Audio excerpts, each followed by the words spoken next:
This is a terrific panel. I don't think we've seen the like of a panel like this at the World Food Prize for a very long time. We have at the far end, Nick Austin, who was 7 years as the director of the Australian Centre for International Agricultural Research and has just been made the head of agriculture at the Gates Foundation this year.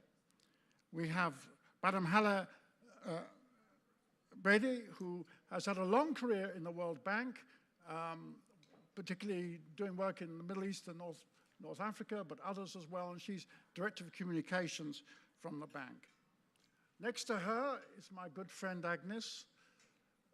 Agnes was a brilliant Minister of Agriculture in Rwanda, and you can see the consequences of her influence in Rwanda today. And then she became the head of the Alliance for a Green Revolution for Africa, which is spearheading so much of the change in Africa. Next, Shah, who I've known for a long time, when he was at the Gates Foundation, became head of agriculture at the Gates Foundation, became a chief scientist at USDA for a brief period when I was chief scientist in Britain, and then went on to become the administrator of USAID. And now is the president of the Rockefeller Foundation, and I am so delighted by that appointment because of the personal connections I have with the foundation. And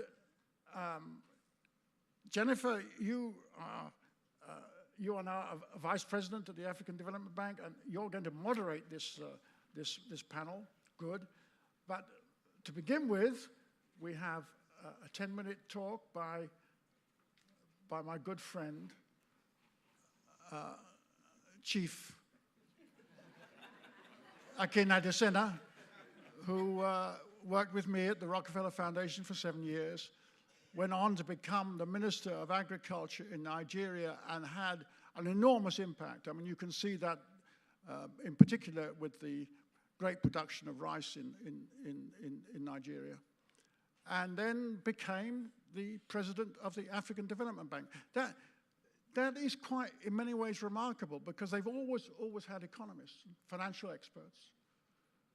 And he's an agriculturalist. He was a man who knows about agriculture.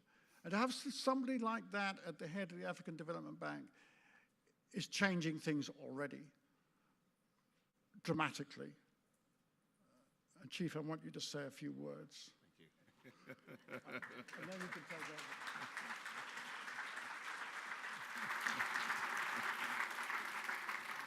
Thanks very much, Chief Gordon. He's the big chief. He hired me at Rockefeller Foundation, so he's the big chief. But about being an ag person, Pedro Sanchez always calls me an economist with chlorophyll, so I think that's... Good morning, everyone, and welcome to this session. You know, when I was elected president of the African Development Bank in 2015, I made a decision to launch our Feed Africa strategy with very strong support from our board of directors.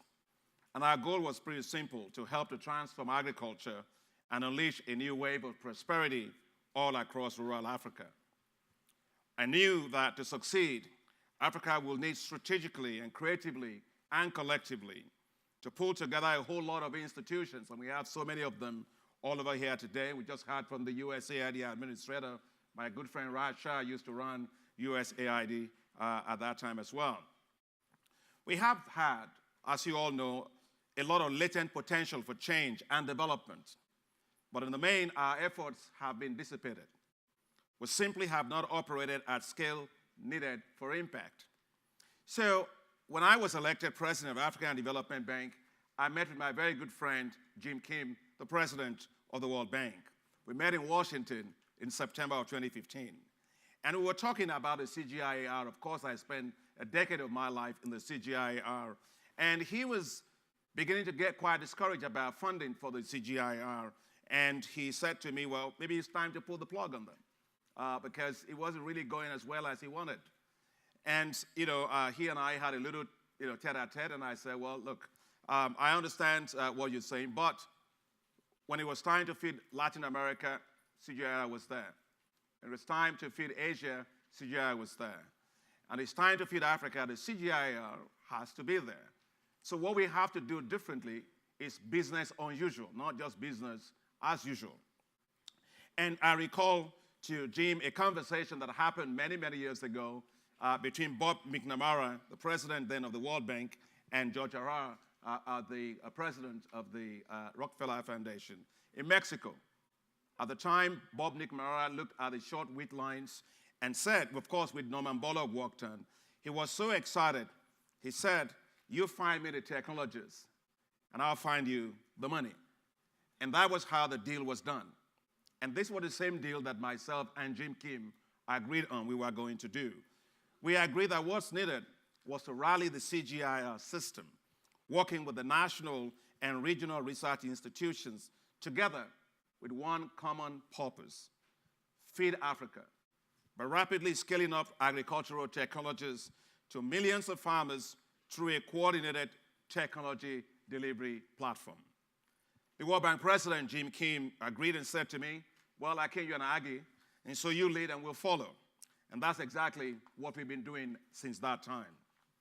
Nothing calls one to action more than the now famous words of our great mentor, Norman Borlaug, which still rings in one's ears, and you also have it echoing in your mind all the time. Take it to the farmers. Today, colleagues, we have water-efficient maize that's resistant to drought, developed by the CGIAR. And in fact, my bosses at Rockefeller Foundation, Gary and Bob, they funded all that work, and Marianne Bazinga is somewhere, I think. She did a lot of that work. But it can give you good yields on that drought, but they remain on the shelf.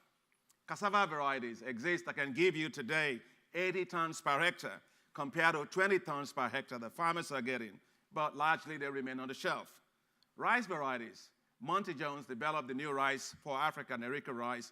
Of course, it can impact tremendously on rice production, but largely it's not been adopted at scale as we would like to see.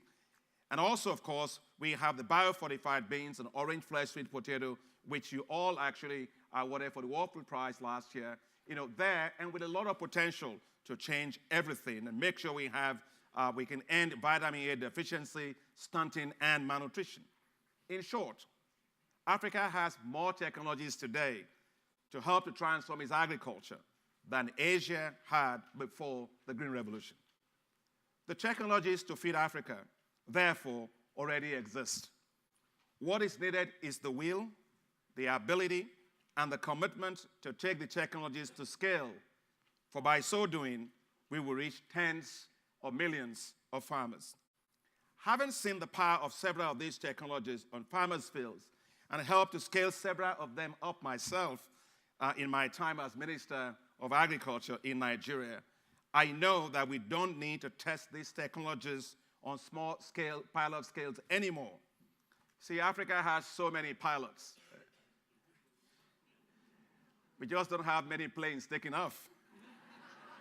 So we need a lot of planes to take off on this. So 2 weeks after I became president of the African Development Bank, I called for a meeting in Dakar with all the ministers of agriculture, the ministers of finance, and the central bank governors. In fact, I can tell you, it's the first time they all met together under one roof. And my message was very clear, that please don't look at agriculture as just that sector. But agriculture is central to how you have macroeconomic and fiscal stabilization of countries. So therefore, you have to look at agriculture in a totally different way. And it was a meeting that made a difference.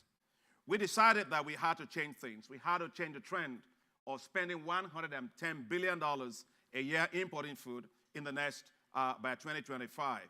And that's how the technologies for African agricultural transformation, otherwise called TAAT, was born out of this major consultation. TAAT brings together global players in agriculture, the entire CGIAR system, the World Bank, the FAO, IFAD, the Bill and Melinda Gates Foundation, AGRA, where Agnes is, the Rockefeller Foundation now with the new president, and national and regional agricultural research systems. It's the biggest consolidation of efforts to accelerate agricultural technology uptake in Africa. TAAT is a regional technology delivery infrastructure for agriculture, linking countries across agroecological zones. For example, take a case of how varieties are released in Africa. You have to test them 4 years in one location.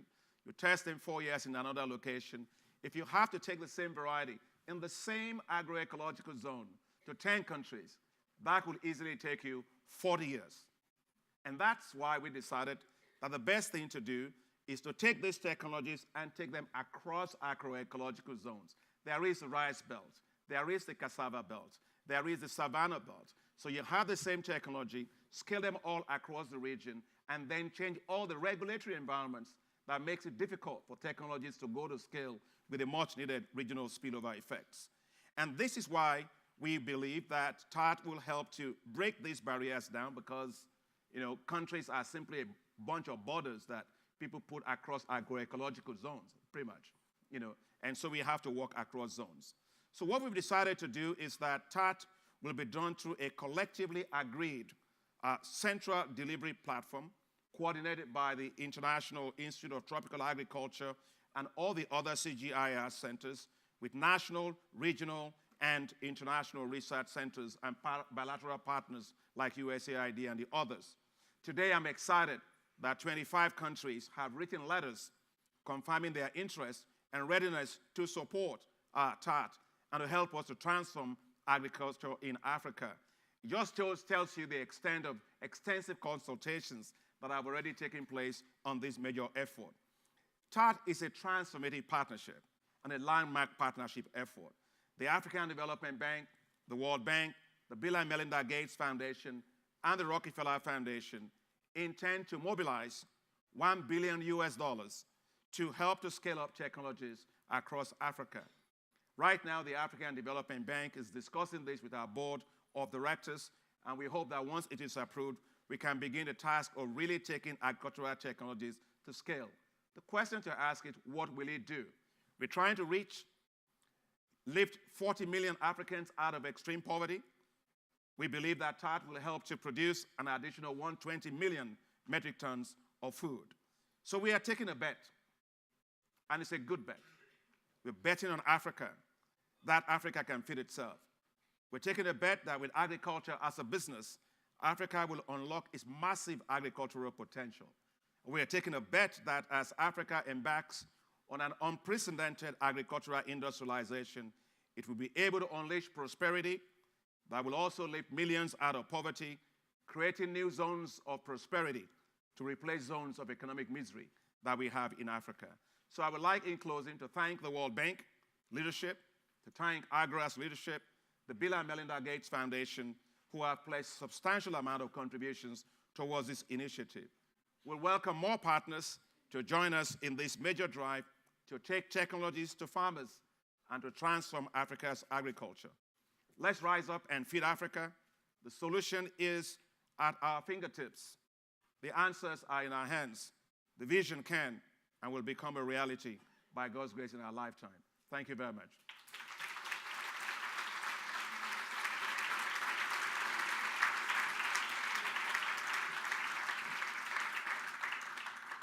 Thank you very much, Mr. President, boss. I think that is a very exciting call for action. And I think the USAID administrator, when he made his call for action that we collaborate, co-design, and co-finance, didn't know that we'd be up here right afterwards already talking about that. So I think that's quite exciting. I mean, this is really about bringing together the best thinking, the best technology, the best minds, and the best institutions to take the technology that already exists around the world in terms of agricultural knowledge, the right kinds of seeds, the right kinds of tilling, milling, et cetera, and getting them to the farmers. And as the president said, these things exist, and there's so much more of them now than existed during the previous Green Revolution. So what's stopping us? And some of the things that do stop us are borders, and so on and so forth. The other thing I just wanted to mention before we kick off with, I think, some very interesting remarks is this whole question of the fall armyworm, which a lot of us have been discussing quite a lot since we've been here. If we're able to, sort of break down those barriers that the president was talking about across the different countries, it will help us also in terms of resilience. Because if you look at pests, as we were saying this morning in the fall armyworm meeting, pests don't have passports and they don't wait for visas. They just move right over the border. And so if we don't take a cross-border approach to technological dissemination and creating this resilience, then we're all going to be somewhat stuck. So with that, what I'd like to do is move directly to the panel, and I'll kind of move about this way. First, just Nick.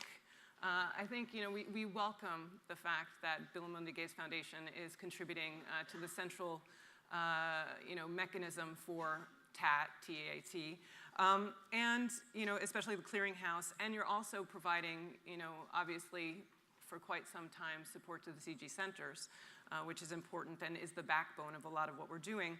What will success of working this way to roll out technologies to Africa's farmers look like for you at the Gates Foundation? Thank you, Jennifer. And thank you for the opportunity to be here on this panel with such esteemed leadership. Let me first recognise Dr.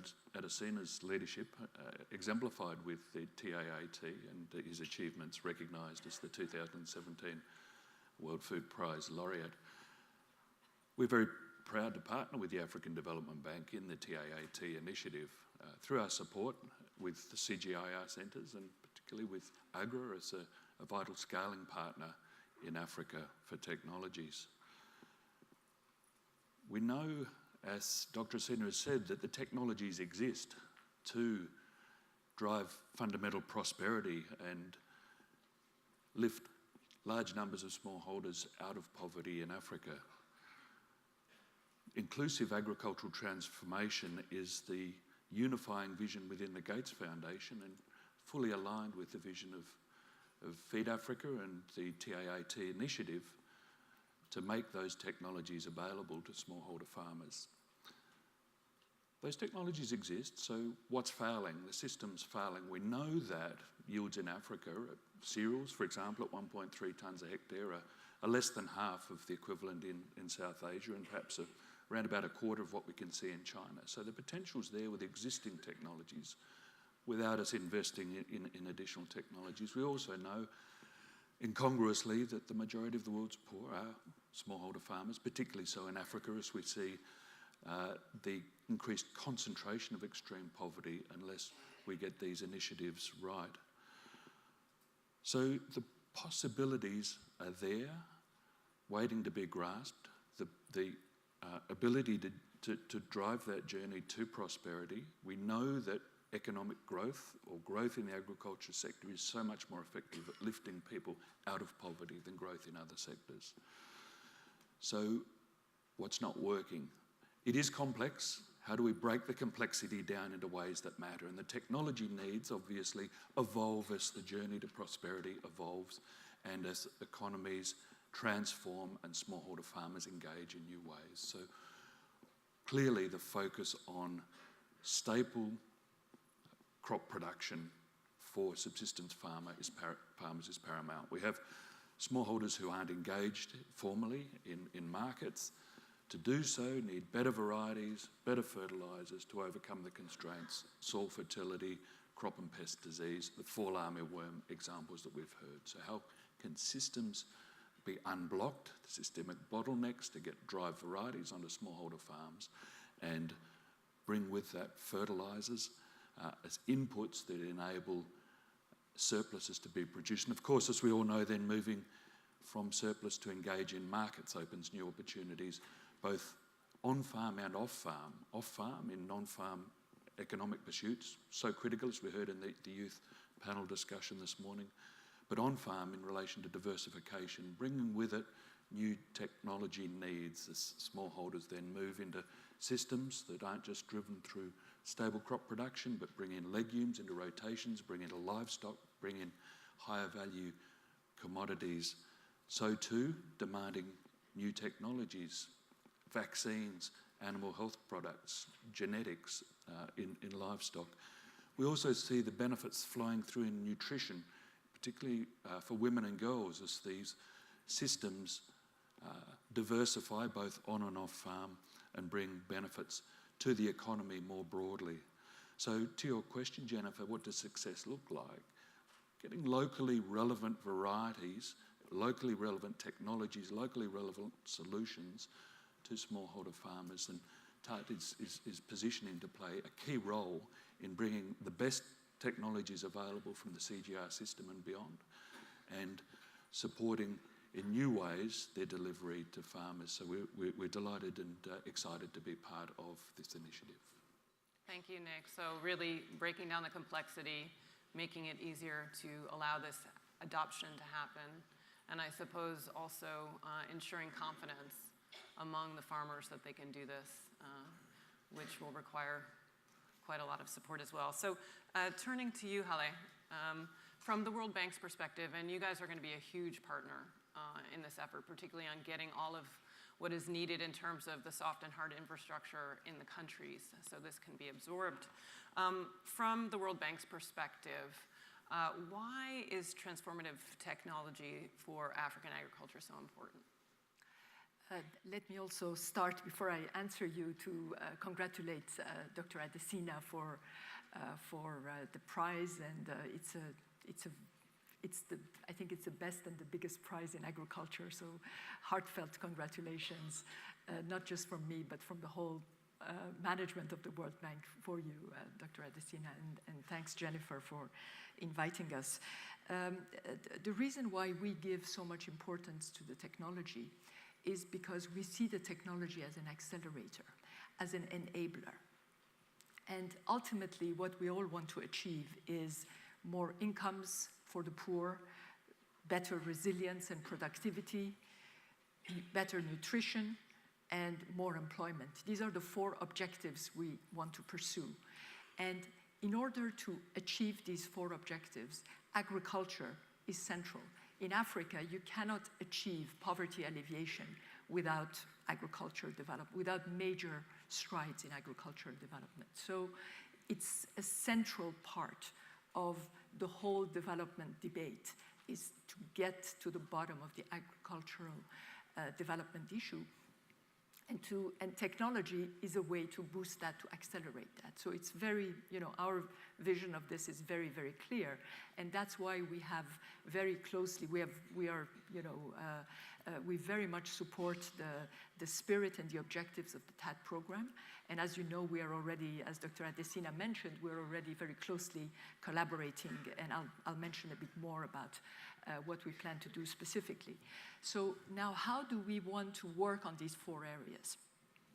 On the question of employment, Africa is expected to see 1/3 of a billion new entrants in the job market by 2030.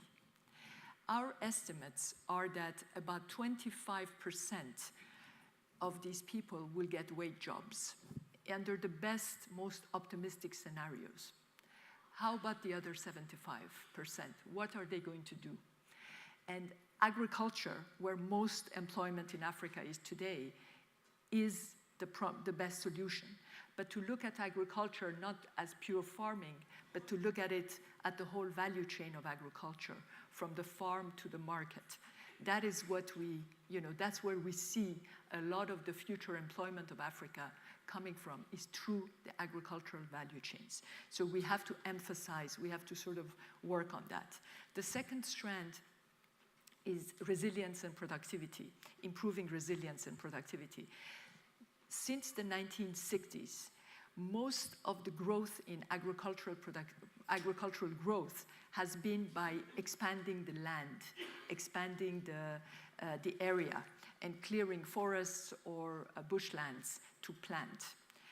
Today, we have reached, we can't expand that further because we will damage the ecosystems. So what we need to do is to improve productivity on those same plots of land, like a lot of Asian countries have achieved. It is doable, and a lot of African countries have achieved. It is doable, we just have to scale it up and implement it, and technology can be a big booster there. So that would be the second. The third is on incomes. This relates very, very closely to the value chain issue that I mentioned earlier, because a lot of the jobs of the future will come from post-farm post-farm activities, the coffee shop, the restaurant, the little shop, these are going to be owned by young people. And the link to the market, the link to the farm, from the farm to that market is going to be very important and a generator of income. And fourth is nutrition. If you look at the current productivity of agriculture in Africa and you project that into the future, you see that Africa will have to import 1/3 to half of its food needs by 2030. That represents about $200 billion of import bill per year.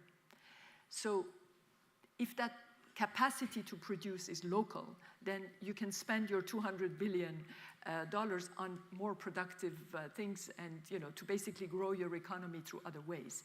So it is essential to get that nutrition and to basically be able to feed Africa, for Africa to feed Africa, as Dr. Adesina always says. So it is really, that goes to the point that Dr. Adesina always mentions. I think in order for these 4 objectives to be achieved, there are a few prerequisites. One is that the policy environment is the correct one. I think that's, we very often disregard the importance of policy. And what I mean there is, for example, public expenditure policies. You look at spending in agriculture, and you see that a lot of the spending, there is no issue necessarily with the volume of money going to the agriculture sector. It's very often the way that money is allocated and how that the distribution of money is done within a country's budget. So a look at public expenditure and within the agricultural sector and how these monies are distributed is quite important. Second is the question of trade and regional integration.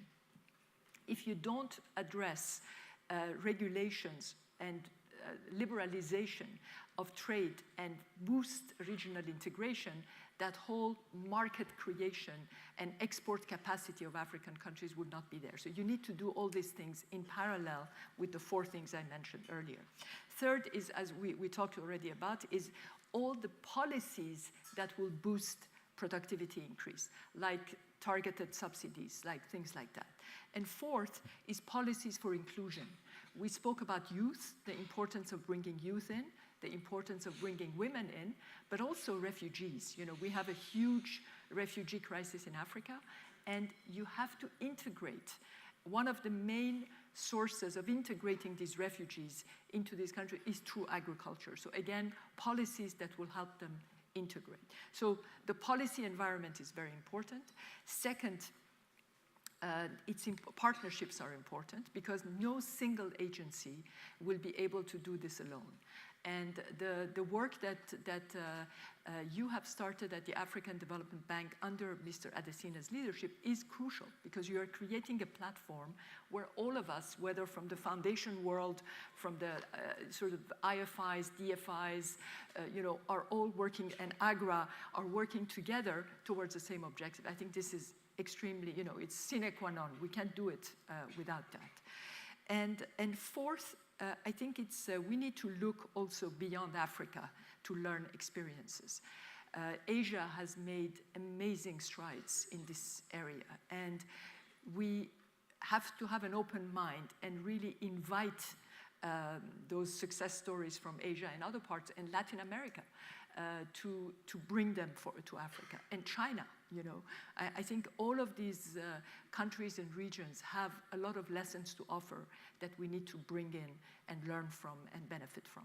So this is why, and this is why we are involved in the TAAT program.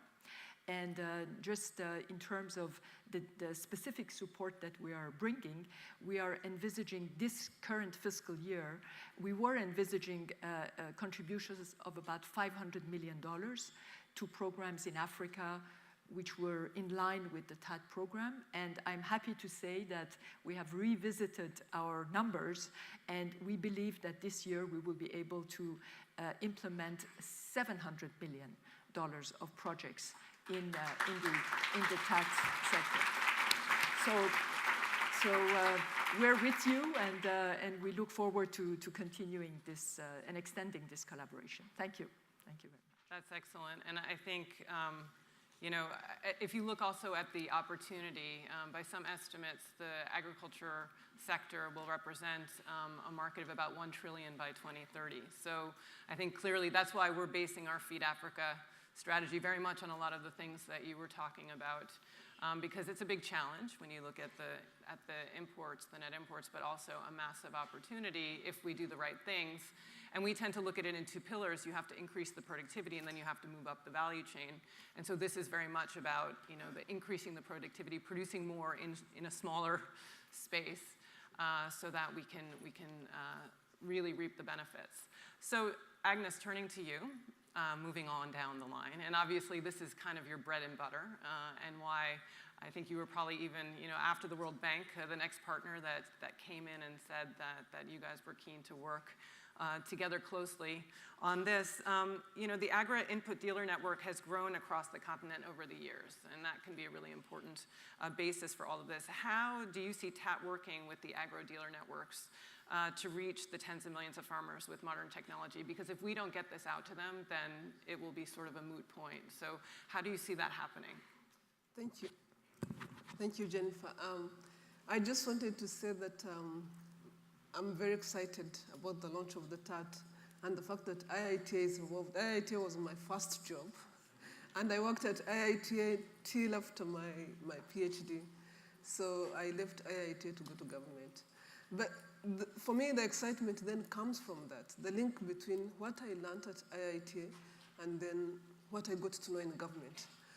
I got to understand that there are so many technologies out there, so many good people out there in CG centers, and there was so little on the side of government in terms of the technology flow, but also in terms of the capacity support that governments needed to be able to drive what they were doing. So for me, it's very critical that we have a place where technologies are looked at and these technologies are passed to the people that need them the most. Yesterday, and I'll keep saying it, I talked about the zinc rice. I just can't believe that zinc rice is not on the plates of farmers that need them. So TAAT really does present that opportunity. Now, the agro-dealership model started by the Rockefeller Foundation in 1997. An Indian business person thought about how they could get these pumps, irrigation pumps, to smallholder farmers in India, and that has since taken off, and when Akinwumi was at AGRA, definitely really put a lot of effort in pushing and showing that these agro-dealerships were developed to actually take seeds and fertilizers to farmers. So it's become a very important model of how we do business. Now, what TAAT is going to have to do is to work with governments, right? We have lots of national institutions that are waiting for these technologies, to work with governments to ensure that the technologies become available, that the technologies are ready to go, become available at country level, and that there's information, right? That there's information that actually when agro-dealerships, these businesses get the technologies, they know what to do, and they become the proper extension agents that they need to be. So there's a lot of information that get to be passed around at that point.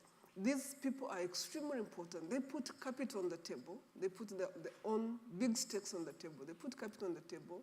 They connect farmers to businesses in ways that, in places where there's no infrastructure. They know what technology is working and what technology is not working. So they're your really biggest line of how to get to farmers. And they're the most important people in the value chain. So I think that ensuring that they have the right level of knowledge and ensuring that they get the flow of technologies that they need, because they are business people, that they need, is going to be very important. Right now as AGRA, we are focusing mostly on two things: strengthening systems end to end. See, if you're looking at seed, how is the seed system working from the time a seed leaves a research institution to when the time the seed gets to the farmer. And we would welcome working with TAAT on that to ensure that these varieties get to the farmers faster. We are also working with governments so that governments actually look at the type of big programs that they want to drive and prioritize those programs and look at what is going to be impactful, right? What is going to be impactful in terms of driving agriculture? What is going to be transformative? And again, we welcome working with TAAT on that. But again, really ensuring that the agro dealership where they are sitting is making a business. It's a business. As Akin always says, this is going to be a business. And the only way we can get these technologies to farmers is if there's value at that end of the business. Thank you.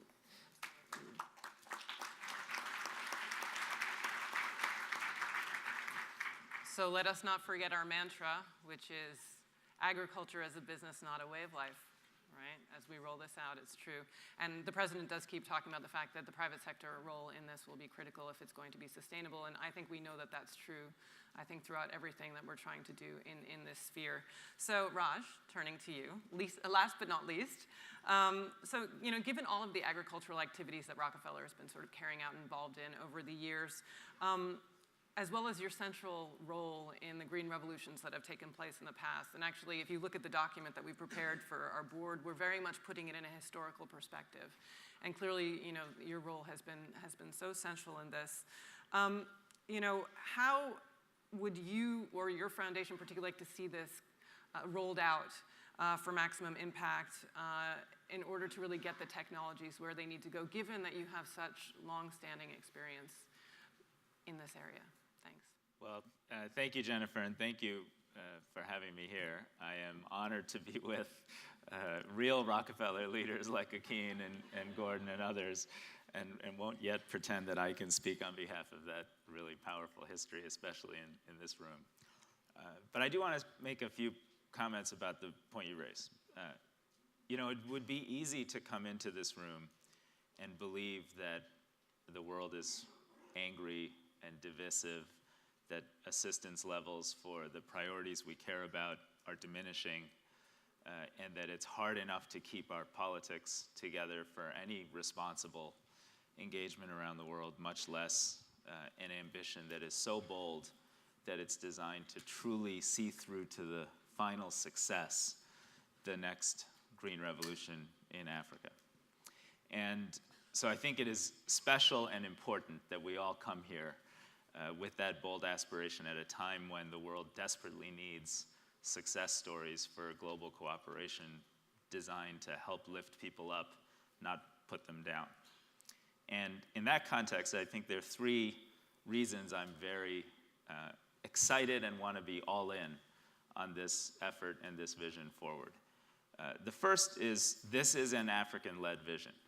As Akin and others know, in 2003, Kofi Annan, with your leadership, brought people together in Maputo, brought the African heads of state together. This is now 15 years almost after that. And we have a very concrete, very specific vision led by president of the African Development Bank. I want you all to appreciate how unique it is that the president of the African Development Bank just defined the nation state as a bunch of lines and borders that split up agroecological zones. That's fairly unique, and we should take advantage of having such a committed agronomist in this role to change the world. But we also have AGRA, and we have more than a decade of effort of building, I would argue, the premier institution technically on the ground in Africa, reaching 15 million farm households, putting all these new seed varieties there. It's no longer safe to say that we don't know how to get this done, because Agnes has done it in government, Agnes has done it in the public-private partnership. The team she leads and the networks they represent have worked with all of you to deliver practical outcomes that we can measure and report on. And we have the African heads of state that have backed this vision for years and years and years. So now we have powerful, unique African leadership that it is our duty to all get behind. Second, we actually have an important opportunity in the United States. Mark Green is a special leader, and it made me really proud to see him wear the USAID logo on his lapel today, because this is tough politics in America. And American leadership on food and hunger, most crystallized by Dr. Borlaug and by this state in many ways, is so powerful, but it is at threat. And the fact that Mark Green is saying, I'm going to fight for Feed the Future, I'm going to fight for America's role in the world, I'm going to fight for our efforts to be part of these efforts, I want to do it in partnership, and I got your back, means a lot. And I think we all in this room owe it to ourselves to find ways to partner with and support. They could be public-private partnerships or otherwise, Mark at this unique point in time. The politics he has to deal with are a lot tougher than the politics I had to deal with. I'll leave it at that. But I saw the power of conservative Republicans holding hands with liberal Democrats to say, let's project America's leadership around the world for good and on behalf of the vulnerable. And let's do it with passion and commitment and faith and partnership. And you heard all that from Mark today. So that's the second task at hand, is we got to get behind a vision of engagement that is positive and effective. And the third, and by the way, that includes, Nick, you, because the Gates Foundation is easily the largest funder of agricultural development in the private philanthropic space. And Bill used to say that he started Microsoft during a recession. In the same way, you have the opportunity, I think, to reimagine the future of your engagement in agricultural development during a period of time when folks wonder what American leadership is going to look like. And finally, and perhaps most importantly, we have a set of results here that we can be concrete and specific about. 120 million metric tons of additional production, 40 million people moved out of poverty. Country by country, a set of concrete outcomes for getting varieties into the hands of smallholders and the yield impacts that means and the impact on women's incomes that then results in. And we have a discipline now about measuring and reporting on those results. So I think we have to maintain that. I think we have to come back here every year, and Ken will commit ourselves to doing that, to come back every year. But we got to report on the results. How much more progress have we made year after year after year? Because people have to see and believe that we can get there. So we're all in. We will do whatever we can at Rockefeller to support a vision and a community and a set of partners that have been at this for a long time. But this is a unique point in time, and I think if we can show the world we can do something wildly positive and impactful at a time when people wonder what the future of globalization looks like, we will have done something even more powerful than our core objectives.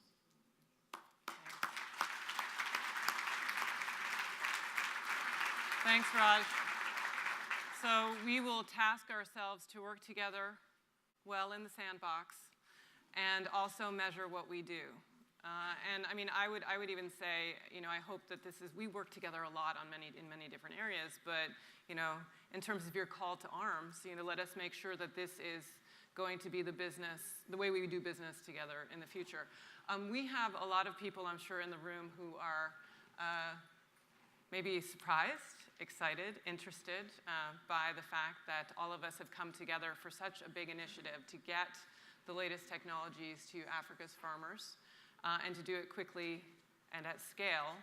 Let me open up to the floor for any comments or questions. If there's anyone who has a burning, and I believe that there are microphones here, so if you get in line, you can go ahead and get in line, and I believe that there's one over there as well. So please, and introduce yourself, and then ask away. And let us know if there's someone in particular that you have the question for. Please. All right, good morning, everybody. My name is Chibiki Emmanuel. I'm from Nigeria. Congratulations, President. It's really an honor to be here. I'm a farmer, and I am a former participant that was specially invited for this occasion. You talked about TAAT, and you talked about bringing a lot of development partners to the table to buy in. My question is, are you developing, or do you have a master plan for engaging the youth, the African youth, and explaining TAAT to them? Because I believe that when they understand fully, it is their future that we are talking about here. If they understand, they can pressure policymakers to take the technology from shelves and put it to plate. That's the first thing. Secondly, this one is a comment. Usually when we talk about smallholder farmers in Africa, we still have the picture of old women and old men farming in villages. That demographic is changing. And I think that our strategies will be to engage the increasing number of young people that are entering the farming sector, because they are educated, and if they understand everything that is happening, they can better drive policies and engage their leaders to make better choices for them. Thank you. Maybe I'll just start quickly to answer that one and then see if you would like to answer. We, as you probably know, we have a big effort. If you look at our Feed Africa strategy, at least at the African Development Bank, we have a number of efforts that sort of come together to create a whole of addressing many of the different challenges and also those things that would strengthen the agriculture sector in Africa. And one of them is called Enable Youth, and we had a big event, side event, all morning yesterday to really look at that. And this is about taking young graduates and getting them excited about agriculture, teaching them how to do business plans, and really training them up, and then also getting them the financing that they need to build or start their businesses. And so I say certainly, you know, it's incumbent upon us to make sure that we make sure that there are synergies between everything that we do. And I think TAAT and Enable and all these things will be of a piece. That's certainly true in our own area. I don't know if, Mr. President, you would like to add anything to that. Well, I just wanted to say that you're absolutely right. You know, we have to very quickly change the labor composition of the agricultural sector, because the average age of farmers in Africa today is probably about 60, 65. So in another 20 years, we may not have farmers left if we don't start right now. And so which means we have to change the perceptions of young people in agriculture. We have to make them to understand that agriculture is a wealth-making sector. It's not a sector for managing poverty. It's a sector for creating wealth. And I'm delighted there's so many young people in this hall today and all week that I hear about that message. That's a very, very important message, you know. And I think that's why the bank, we put in last year almost close to $800 million to support young people, creating a new generation of young, entrepreneurial, dynamic guys and getting into agriculture. And we hope to do, I think, over the next 10 years, probably an average of $1.5 billion a year, supporting young people in agriculture. And we're also trying to create some venture private equity funds that will actually allow them to not only have great ideas, but also grow their businesses. You know, we want these guys to be the future millionaires and billionaires of Africa coming out of agriculture. You know, and so I think that's very important thing to look at. The other thing I wanted to say is that when we talk about the issue of young people, we always like to talk at the same time about what the bank is doing to support women in agriculture. You know, where would we all be without women? We would be nowhere, you know. And, you know, and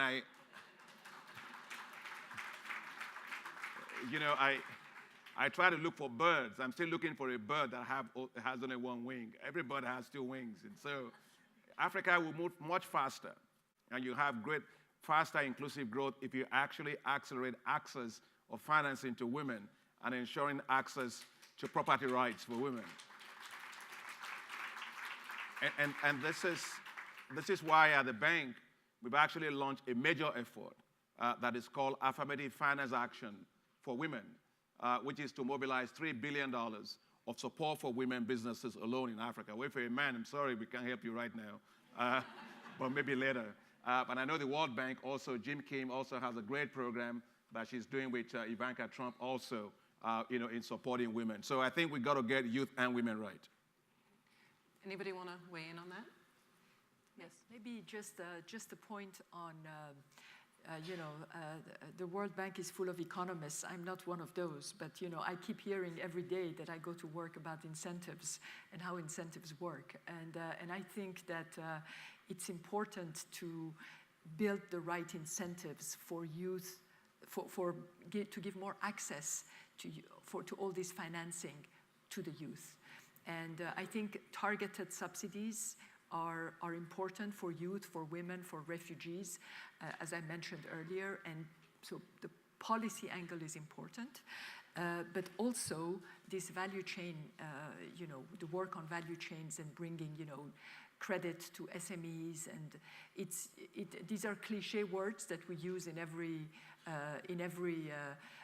statement that it's important to grow SMEs, but without that, you're not going to be able to bring all the youth in. So it's really important to involve them and interest them into creating businesses around agriculture. Agnes. I just wanted to add that during the recently concluded AGRF that was in Ivory Coast, you were there, Jennifer, one of the things we did for the first time was to organize youth, actually in Ivory Coast, but also in 5 other countries where Strive, our board chair, actually engaged youth in each country for about 1 hour, had discussions, really trying to inspire them around what is possible and how to use the whole idea and the opportunity that the telephone system now creates and how to create businesses as young people today. The biggest thing at the AGRF specifically that was very interesting were the fact that young people who had ideas had an opportunity to compete. We had a whole day of competition where good ideas were actually had funders. So that was something new that we did, where ideas were being matched by people who had the possibility to fund them. So I think that if we continue growing this, but also look at where technology is taking us and the opportunities presenting, especially in agriculture, there's a real opportunity to engage young people. The one that I like the most, of course, is the Uber tractor that we are now using in Nairobi and that AGRA is funding in a number of countries. Thank you. Now, I've just noticed that we're very popular. There's lots of people who want to ask questions. So maybe I'll take a few at a time. Maybe we'll go back and forth. Maybe take 4 or so, and then we'll go back to the panel. So please. Thank you. I'm John Magnay from Opportunity International. I see a lot of unity amongst the development partners and also the private sector. The challenge I think we all have is that we need to get unification in political leadership across Africa, because they are the ones who are going to make the policies and drive the legislations that will allow this to happen. And that's the area that I think I'm most concerned about. And I wonder how we're going to tackle that particular challenge. Thank you. Please. Thank you very much for our distinguished panelists. I don't know if the audience paid attention, but last night at the governor's reception, in one of the rooms there was the name Ibn Awam, and I was amazed to see that name there. It's one of the first agronomists worldwide from Africa who published one of the biggest books on agricultural history and in Andalusia. So I was very happy to see that name in the room.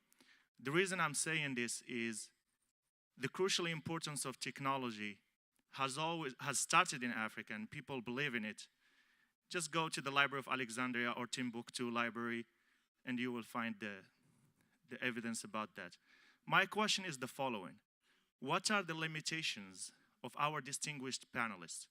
What are the aspects of their intervention that they wish they could handle in order to have their future projects successful? Second question, the World Bank issued a report in 2012 saying that one of the main reasons of our failure in many projects is the late inclusion of social scientists, anthropologists. The most evident example, think of the so-called Arab Spring that started in North Africa, the Azawad movement in Mali, and those countries witnessed huge investments. But then these cultural transformations took place that tended to sweep away a lot of those investments. So how do you see integrating that? Okay, thanks. We'll take 2 more questions right now, and please can we keep them short and only 1 question per? Please, thanks. My name is Phil Villas. I'm president of GrainPro. And my question has to do with the issue of bringing to scale, which this panel emphasized. If you look at the food chain and the Green Revolution, what is the neglected part of that food chain? I would propose strongly that it is storage, which comes between production and consumption. And the problem of bringing to scale available technology which can reduce losses to less than 1% per year in storage is there. The fight against aflatoxins, which grow like crazy in hot climates, can be eliminated also by appropriate technology without the use of pesticides. And my question, with the possible exception of the Gates Foundation, which has done very important work on the front end of storage, why is this the neglected part of the food chain improvement? And one more on this side, and then we'll go back to the panel, please. I'm Andrew Manu from Ghana. I want to ask a question about the involvement of this partnership that you talk about today. I think there are so many countries who have prospered in so many areas because of the diaspora, the impact of diaspora. And I think we come here to learn things. We go to Europe to learn things, and we don't want it to stay with us. We want to go home and help. What is any policy that's been developed by the bank or any other organization to involve the diaspora in terms of agricultural development? Because people are doing great work all over the world in terms of diaspora, and I wanted to know if there's been a concerted effort to make it a standard thing to do to involve the diaspora. Thank you. Okay, so let's turn back. That was a large variety of questions. If I can summarize, one is great to see unity among the donors, but what about among leaders? Second was things like bringing in social scientists. Third was what is the role of storage and why is it neglected? And the fourth was what could be the role of diaspora. Would anyone like to take any of those or all of those? Agnes? I guess I'll talk about two, the leadership part, the question that was asked, and then the storage part. Now, earlier on, I was talking to you about how being in government, I definitely did recognize how we were suffering with lack of technologies that were already there. One of the things that we want to work on now as AGRA, we've started working on, is really the issue of state capacity in driving agricultural development. We do recognize that countries, like I said earlier, are struggling with having the right capacities to define some of the challenges they're dealing with, to write some of those programs. And African Development Bank, I know you have PPFs and things like that that help countries to support them to write these programs. But we want to institutionalize those. We want to ensure that the countries we work with have the capacity to provide the leadership that partners are looking for, whether it's African Development Bank, whether it is World Bank and other institutions. We want them to own their problems. So what we are doing now as an African institution, we are actually working and ensuring that we provide the capacity, we provide the reviews they want, we also help build their data and analytics department so that they can actually start understanding the planning process that is behind driving and building appropriate agricultural sectors. But we also want accountability. We want them to understand that in the real world, the accountable system that we all must work with. And so having these discussions, being accountable to the communities that they work for, but also being accountable to the people that give them resources is very critical in mobilizing further resources. So as an institution, we are actually mostly focusing on driving and building country leadership and really helping them have a very good partnership. We are also looking at how we can help them build better partnerships with the development community that they work with, because sometimes it's also a challenge. So that's an area that AGRA has decided to focus on, and that's an area many of our development partners, Bill and Melinda Gates Foundation, the Rockefeller Foundation, and USAID have recognized as a critical area. USAID has been leading in this space through the Africa Lead for some time. And they've understood the challenges that countries are facing. So that's why we formed the TAAT partnership, so that we can help drive leadership at country level. And we as AGRA take that responsibility very seriously, because we are on one hand, we are at the suffering end. These are people we wake up every day and see, with children that have no food, with children that are hungry, that we have something to do about, and we know that there are technologies in the world that we can get to them. So that's the TAAT idea again, really helps us ground this. So I wanted to talk about that leadership part. That's why we've really shifted our strategy to focus on how we can help drive Africa's leadership. The part on post-harvest losses, I appreciate the comment, and yesterday we had a meeting, I had a meeting with the gentleman who is asking, Africa loses over between 30 and 45% of the crop that we produce. So if we just saved that, we probably would do very well without doing much more. So there's a lot that is being done. The gentleman that is asking works with us. He thinks it's being done by BMGF Foundation, but it's actually work we are doing with Rockefeller Foundation through the YieldWise program.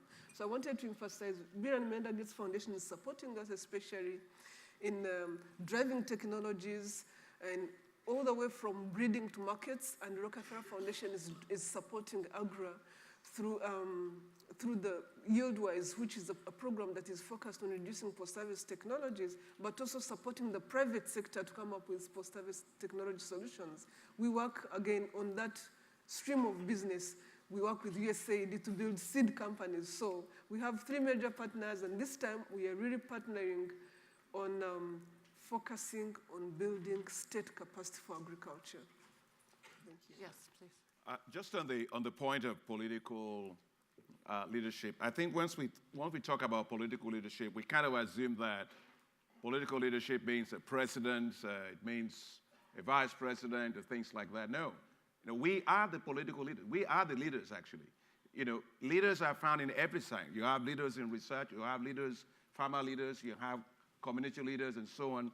So we have to begin to look at the concept of leadership in a much, apart from that very hierarchical thing. It's a collective leadership that we actually need a lot more in Africa. When I look at the issue today that will make the leadership to pay attention to agriculture, you look at Africa today, we have a problem with terrorism in many parts of Africa. But in my view, I feel that part of the problem is what I call this triangle of disaster. You got 3 factors. Whenever you have them, you always have terrorists. You have high level of rural employment, especially among the youth, extreme rural poverty, and areas you have high levels of climate and environmental degradation. Anywhere you find those areas, whether it's in Lake Chad Basin, whether it's in northern Kenya, whether it's in northern Mali, you got terrorists always operating. I think what we've got to really do is to see the power of agriculture to transform rural economies from zones of economic misery to zones of economic prosperity. And I think that's what political leaders in particular have to pay a lot of attention to. Personally, I don't think we can solve the problem of insecurity in many parts of Africa just by Apache helicopters. That's not how you're going to solve that problem. We've got to really go in there and make sure we create a lot of opportunities for young people. That's another reason why leaders are paying a lot of attention to agriculture today. And that's because of the youth bulge, in the fact that what you were saying about the high level of youth unemployment that you have. And you have a lot of young people in the rural areas that can do so much. And they are going to put everybody's feet up on the fire to make sure we can create economic opportunities for them. And I think that when we also talk about getting agriculture working, we need collective action by farmers. If you are, we're sitting right here in Des Moines. I understand you can't be president of the United States if you don't win in Des Moines, Iowa. But how come leaders win in Africa? They go to rural areas, you campaign, and after that you forget about them. Yet if you're in France, if you do anything against farmers, they will take all their tractors and all the manures of their farm, everything is on the. So what I'm trying to say is, I'm not saying let's organize against government. I'm just saying that we need very strong farmer institutions that can actually hold government accountable for what they actually said they are going to do. And I think that we should organize farmers to be able to have political voice. And I think when you have political voice, you get leaders actually listening to you quite a lot. I want to also say something about the storage part, and I think Agnes was saying that. 2 points I just wanted to make is, when Phil Nelson and got the World Food Prize, it was for actually doing exactly that, which is to help to reduce a lot of the work, the post-harvest losses. We have the hermetic bags that are developed by Purdue University. Of course, I'm making a big pitch for Purdue because I'm an ag guy from Purdue, of course. But the hermetic bags are great to reduce losses, in particular for cowpeas and things like that. IITA has a fantastic technology, which is aflasafe. And the aflasafe actually reduces aflatoxin actually in maize by almost about, and granules by almost 99.9%. And so again, back to the TAAT technologies, how do we take those kind of things to scale? And I know Gates Foundation actually supported a lot of work. You were there at Gates at that time. And the last thing I just want to say on the diaspora side is that I think that today in Africa, you get a lot of diaspora coming in. They have commercial farms. Diaspora remittances are very, very important for households in Africa. And we have to find a way in which we take those remittances and try to make sure we can use them, not just for consumption, but to securitize them, and so that we can use them for investment in energy and infrastructure that Africa needs. So I agree with you. China has a great program that's called the China Bridging Program, where they bring in scientists in world-leading institutions back to China for a couple of months. And I think in Africa, we're looking forward to being able to do something like that. The Bridge Program, it's not a what do you call it? It's not a brain loss. What is it? It's not a brain drain. It's actually a brain gain for us. So we want to tap into that. Great. Thanks. And there are 5 people who have been waiting, and I want to make sure that you each have a chance. But please, very briefly, we'll go to each, because we have 5 minutes left. Each, 20 seconds each with your comments, and then we'll try to get a few last comments from the floor. So please. Thank you very much. My name is Kwesi Atakra, and I am with IITA. I can sense the excitement in this room from what we have heard from the distinguished panelists, and I just want the panelists to help me here. I'm trying to identify 3 key words which cut across what they have given to us. And the first word that comes to my mind is the word transformation. That agriculture now has to be transformative. And we need to make sure whatever we are doing is leading to enhancement of benefits and livelihoods in the places. The second word I hear is the word alignment. That we have to be aligned to the big goals, the excitement that is being created, and also alignment to country strategic agendas, that we can be working through countries to achieve what the big vision wants to do. And then the third word is the word integration, that we can't do things just by ourselves, and we have to figure out. And I just want to throw these 3 words to the panelists and see if they agree or disagree. Thank you. Hard to disagree with those 3. Please. I'm Thobela from South Africa. I work for the University of Pretoria as a lecturer. Happy to have a developmental bank president who is so motivated and sees potential in what can happen in Africa. But I think we need to move beyond that. We need to move beyond potential. For many years, Africa has had potential, and it has been spoken of. But we keep continuously, perpetually, we fail to deliver, and we fail to meet our potential. We continuously take for granted knowledge economy that has already been generated, that is already there for use. Technology is not new. Technology in agriculture has been there. In South Africa, we have consolidated, vertically integrated agricultural system that are working effectively. But a failure to take those to small-scale farmers, I don't know where we're failing.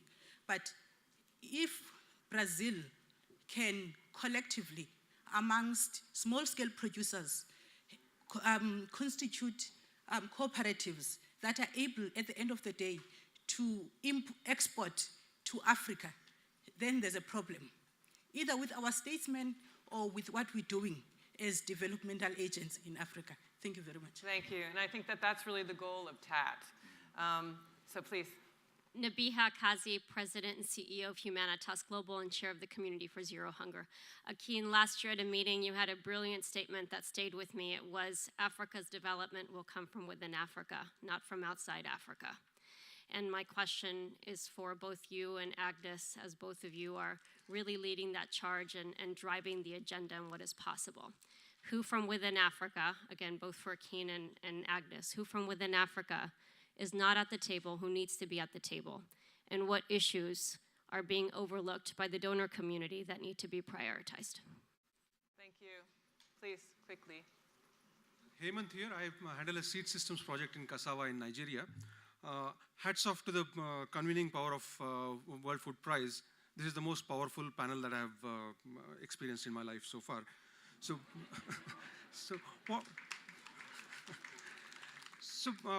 we say involving youth in solving the demographic problems of Africa is a given. In that, as Dr. Adesina said, the times have changed. In my mind, initially we said give them fish, but then we said that time has gone, teach them fishing. But I think that time also has gone. And now we need to set up a fishing industry, because if we teach fishing, we can teach them only so far as what we know. But if we set up the fishing industry, let somebody do the eggs, let somebody do the processing, let somebody come up with new nets and all that. So ex-Prime Minister of India used to say, I want to see the animal spirits in the industry. So how can we, with the powerful people that we are talking about, with the big guns here, how can we set up unleash the power of youth coming out? That would be more powerful than empowering few people. Empowering few people is good to get the oasis happening, but unleashing the whole power would be more powerful, I think. Thank you. The ultimately not giving the fish, but teaching to fish all along the value chain. And the last question, please. Pam Johnson, farmer from Iowa, and I want to offer the voice of farmers collectively to help turn this wheel. It inspires me. I see the need, and I'm president of Maison, an international alliance of corn growers from Argentina and Brazil and the US, and we are pledged to have agriculture without borders so that farmers, small and large, have access to technology, and there are good government policies to allow that to happen, and especially now with Uganda adopting the new biosafety protocol law, we would like to be able to offer our services to help carry on that mission. So thank you for your panel. Excellent, thank you. Okay, so in the last very, very brief minutes that we have, I think two perhaps, if I could just go along and just ask each of you to say a few words, ideally responding a little bit to what you heard, and also any final thoughts that you have for the room and how we can work very effectively together. Please, Nick. Thanks, Jennifer. Brief response and thoughts. Just firstly, in relation to Kwesi's three proposals, I think transformation, alignment, and integration, can't argue with those. I just wanted to pick up on the transformation piece and emphasise the importance of the inclusive nature of that transformation. We know and we are seeing agricultural economies transforming. There are different paths for that transformation. To be inclusive requires deliberate actions. We've talked already on the panel and in the sessions prior around the importance of women and girls, importance of reaching those harder to reach, further from markets, further from infrastructure. So just to really emphasise that inclusivity on this trajectory to agricultural and economic transformation as we see the rise of medium farms and the like. The other, I think, very briefly aspect that hasn't come up but is relevant to a number of the questions in the Africa-led national capacities of agricultural research and extension systems to enable technologies to be made locally relevant and to continue to drive progress, drawing on the best.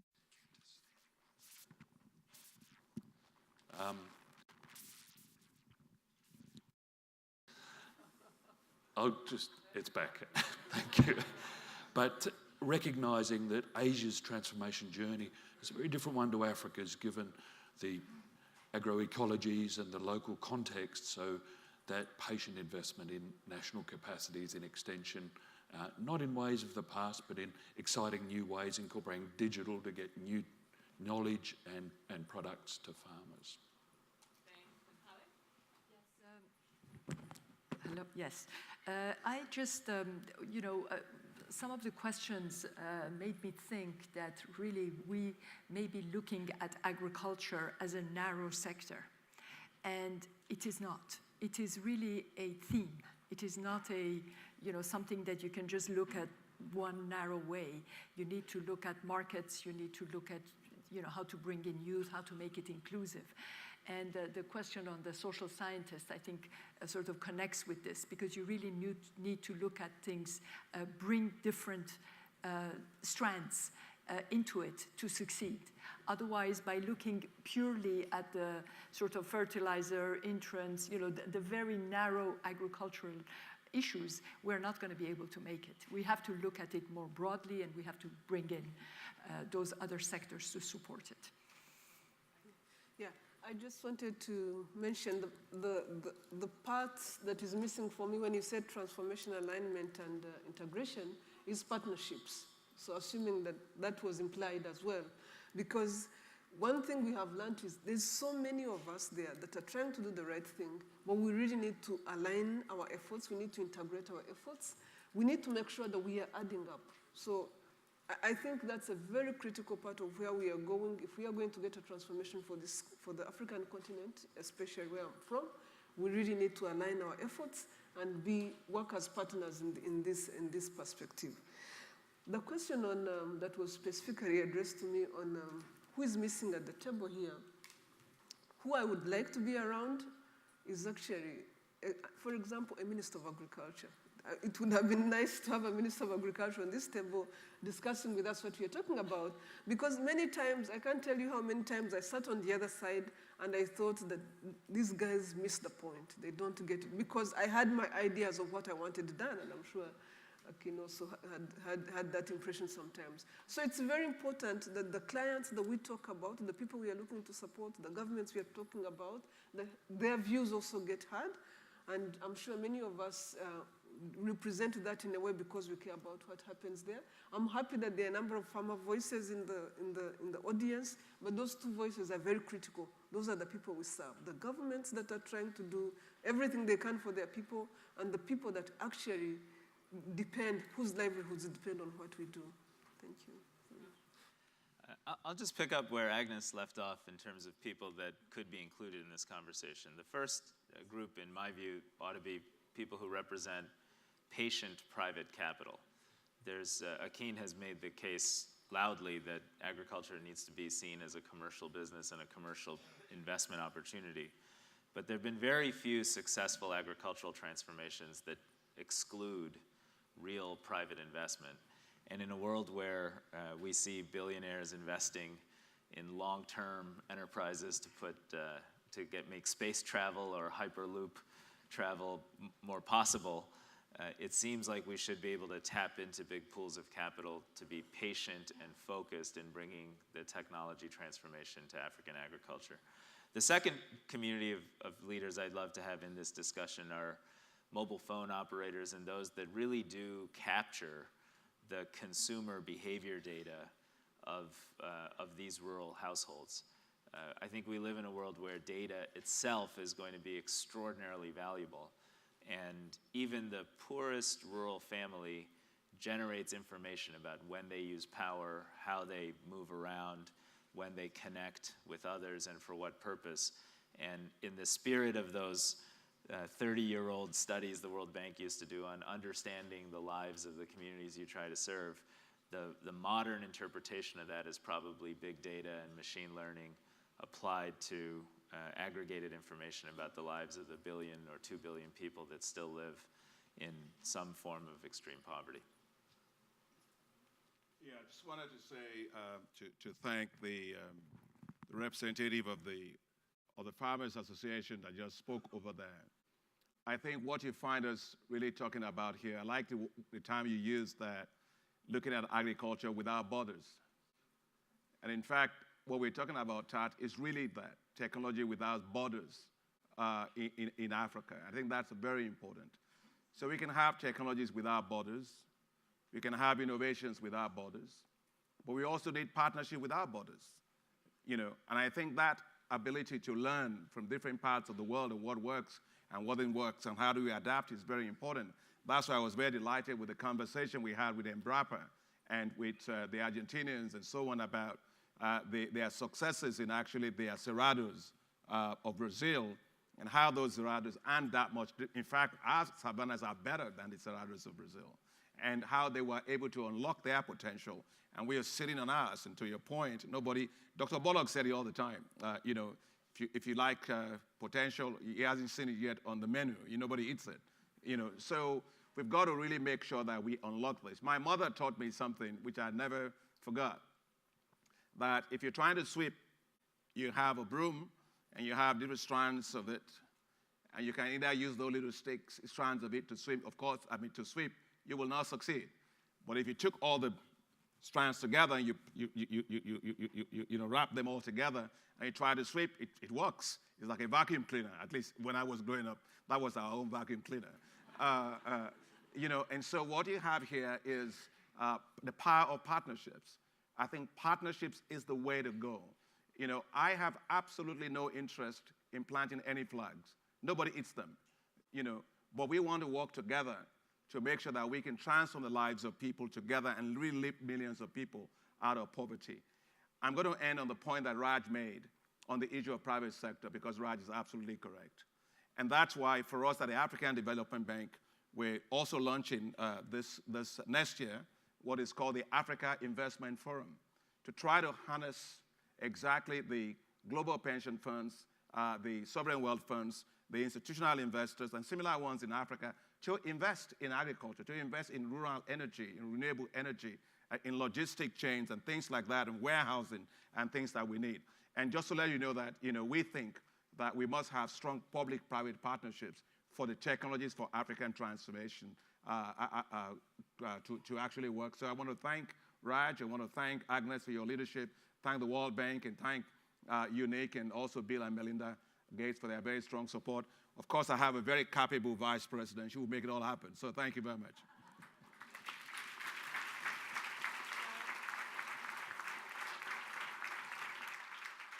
What else is there to say? I think it's all been said. Now we will go forth and prosper. Carpe diem. And as we said, we will come back next year and we will tell you what we've achieved. And we are planning to achieve things quickly. So thank you very much. And thank you to the panel. And we wish you a great rest of your day. Thank you. Thank you very much. Sorry, before you all go, I want the Dean of our board, who's been listening very well, to get up and be recognized. He's going to also help us a lot. Dean, thank you.